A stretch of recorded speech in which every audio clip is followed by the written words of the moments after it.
আসসালামু আলাইকুম। কেমন আছো তোমরা? আশা করি ভালো আছো। এবং আমি আবারও বলছি, রিপিট করছি, তোমাদের কিন্তু আমি রিভিশন করছি, কারণ এত শর্ট সিলেবাস যে আমার সিলেবাস হয়ে গেছে। আমি পুরা 2 বছর ধরে তোমাদের ক্লাস নিচ্ছি, দেখতে পাচ্ছ কিনা আমি জানি না। যাই হোক, আজকে আমি তোমাদের পড়াচ্ছি মানব সম্পদ ব্যবস্থাপনা ফার্স্ট ইয়ার ডে ক্লাসটা নিচ্ছি আমি, ঠিক আছে? ফার্স্ট ইয়ার ডে ক্লাস তোমাদের আমি আবার বলতে পারো যে প্রথম থেকে শুরু করে দিয়েছি। আচ্ছা, তোমরা জানো মানব সম্পদ ব্যবস্থাপনাটাই আমি পড়াচ্ছি। মানব সম্পদ ব্যবস্থাপনার আজকে পড়াবো মূলনীতি। কিছু আমি গত ক্লাসে পড়িয়েছি, আবার কিছু বাদ আছে, বাকিটা আমি আজকে পড়াবো, তার সাথে আরো কিছু পড়াবো।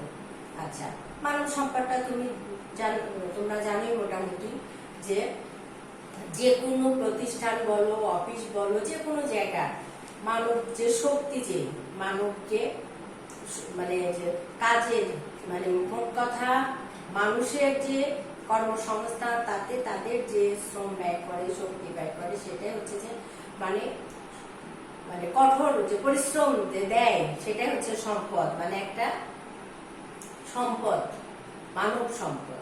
তারা যখন কোনো কাজে নিয়োজিত থাকে তাদেরকে আমরা কি বলে থাকি? মানব সম্পদ বলে থাকি।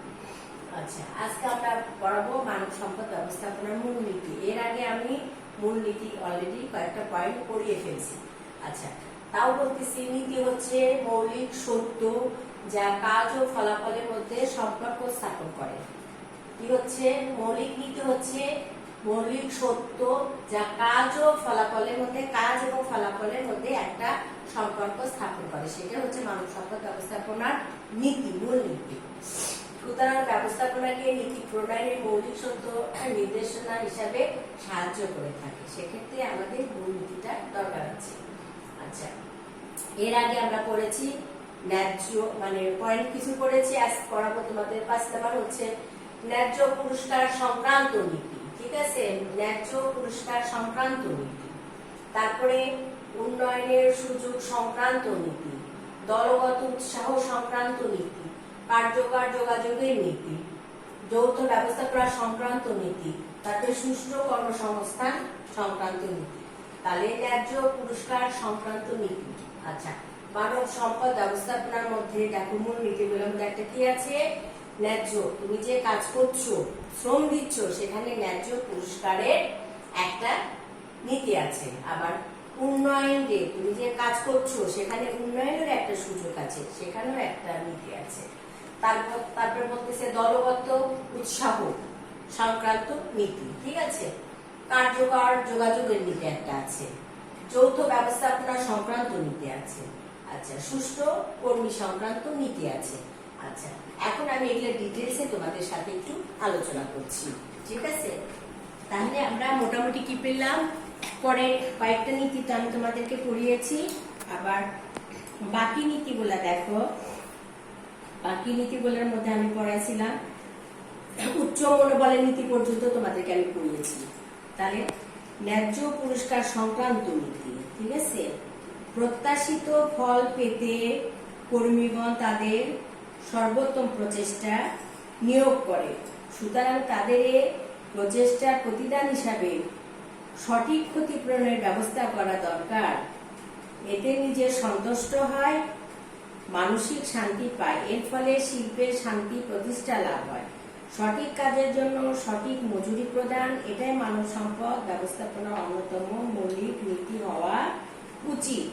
তাহলে এখানে কি বলতেছে? ন্যায্য একটা পুরস্কার, সে সংক্রান্ত নীতি হওয়া উচিত। আচ্ছা, তারপরে 6 নম্বরে আসলে আমরা কি বলতেছি? উন্নয়নের সুযোগ সংক্রান্ত নীতি। আচ্ছা, কর্মীদের কাজের ক্ষেত্রে একটা উন্নয়নের জন্য যে যথাযথ সুযোগের ব্যবস্থা করা সকল প্রতিষ্ঠানের উচিত। প্রতিটি মানুষেরই তার সম্মান ও মর্যাদা বৃদ্ধির একটি অন্তর্নিহিত বাসনা থাকে। তারা অধিক পরিমাণে উপার্জন করতে আগ্রহী হয়, তাই বেশি দায়িত্ব গ্রহণে তারা পিছপা হয় না। কাজে সুপ্ত বাসনা বাস্তবায়িত করতে মানব সম্পদকে একটি সুষ্ঠু পদোন্নতি নীতি গ্রহণ করতে হয়। তাহলে আমরা কি করতে পারি?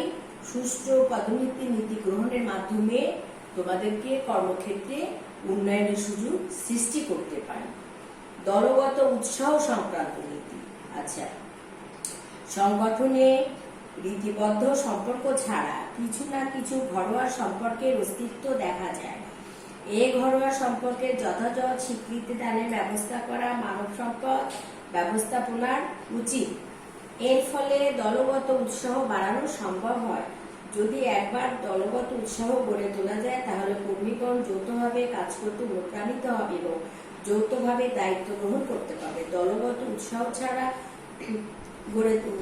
গড়ে তুলতে গেলে কর্মীদের মধ্যে সহযোগিতা, পারস্পরিক বিশ্বাসের মনোভাব থাকা দরকার।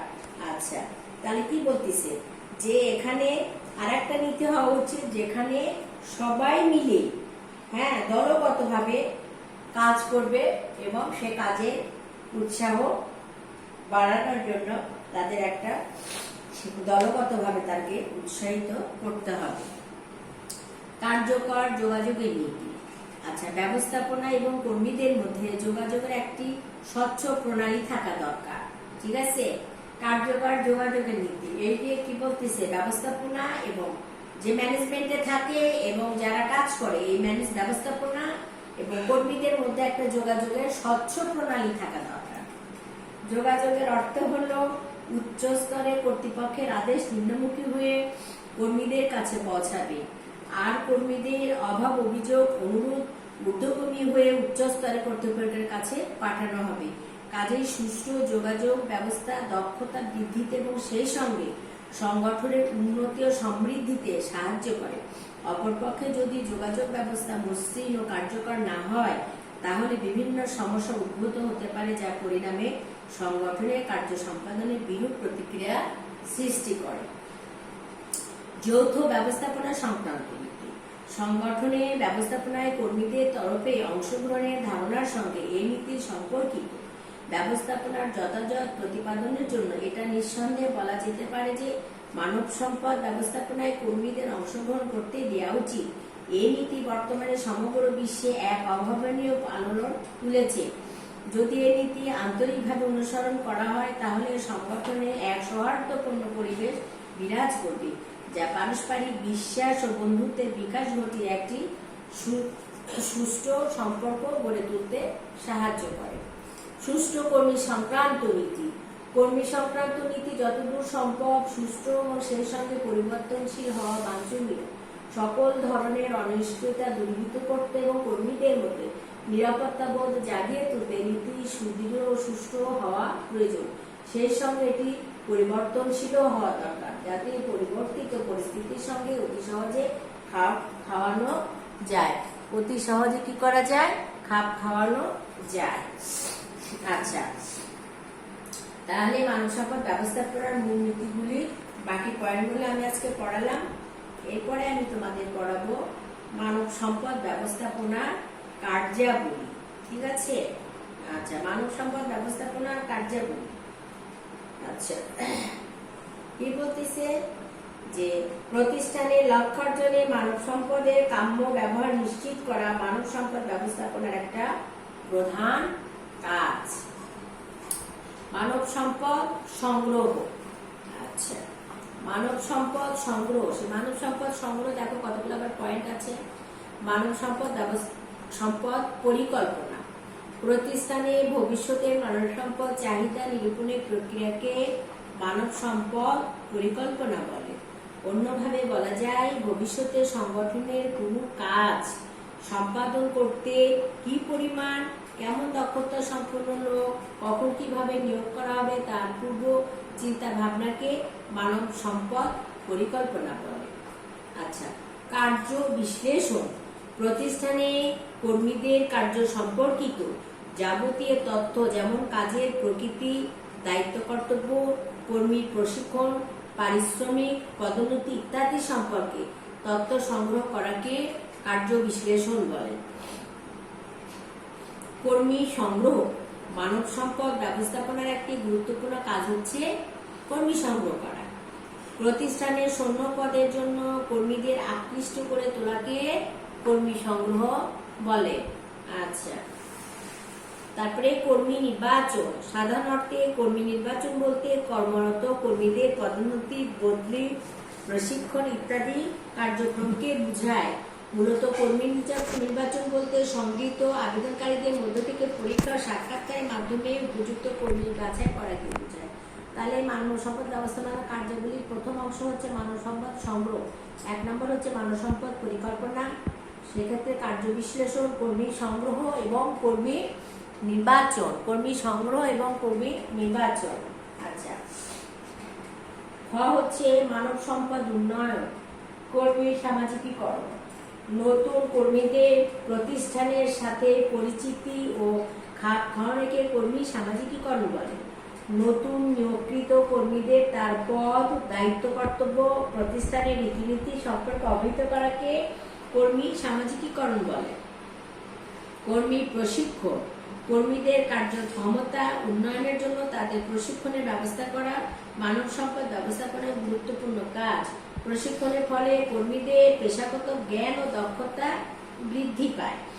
ব্যবস্থাপনার উন্নয়ন, প্রতিষ্ঠানের ব্যবস্থাপনা কাজে নিয়োজিত নির্বাহীদের কর্মদক্ষতা, সিদ্ধান্ত গ্রহণের কৌশল, সমস্যা মোকাবেলায় দক্ষতা ইত্যাদি বৃদ্ধির জন্য প্রশিক্ষণ প্রয়োজন। তাহলে কি হচ্ছে, মানব সম্পদ উন্নয়নে আসছে কর্মী সামাজিকীকরণ, কর্মী প্রশিক্ষণ, ব্যবস্থাপনার উন্নয়ন, পেশা উন্নয়ন। ঠিক আছে? আচ্ছা, তারপরে আসতেছে মানব সম্পদ প্রেরণা, কাজের ডিজাইন। সুষ্ঠু কার্য ডিজাইন কর্মীদের কাজে উৎসাহিত করে প্রতিষ্ঠানের উৎপাদন বৃদ্ধিতে সহায়তা করে। সুষ্ঠু কার্য ডিজাইন মানব সম্পদ ব্যবস্থাপনা করা একটি গুরুত্বপূর্ণ কাজ। কার্য মূল্যায়ন, প্রতিষ্ঠানের কাজের পরিবেশ, ঝুঁকি, যোগ্যতা, অভিজ্ঞতার ভিত্তিতে বিভিন্ন পদে তুলনামূলক মূল্য নির্ধারণ করাকে কার্য মূল্যায়ন বলে। এটি মানব সম্পদ ব্যবস্থাপনার একটি অন্যতম কাজ। বেতন এবং পুরস্কার প্রদান, মানব সম্পদ ব্যবস্থাপনা কর্মীদের কার্য মূল্যায়নের মাধ্যমে তাদের উপযুক্ত বেতন ও অন্যান্য ভাতা প্রদানের ব্যবস্থা করে থাকে। কার্য সম্পাদন মূল্যায়ন, প্রতিষ্ঠান নিয়োজিত কর্মীদের সম্পাদিত কাজের মূল্যায়ন করাকে কার্য সম্পাদন মূল্যায়ন বলে। এর ফলে মানব সম্পদ ব্যবস্থাপনা কর্মীদের যোগ্যতা ও কাজের মান সম্পর্কে সুস্পষ্ট ধারণা লাভ করে। অন্যান্য সুবিধা, বেতন, ভাতা ও পুরস্কারের বাহিরে কর্মীদের বিভিন্ন ধরনের সুযোগ সুবিধা প্রদানের ব্যবস্থা করা মানব সম্পদ ব্যবস্থাপনা কাজ, যেমন কাজের পরিবেশ, নিরাপত্তা, প্রেরণা ইত্যাদি নিশ্চিত করা।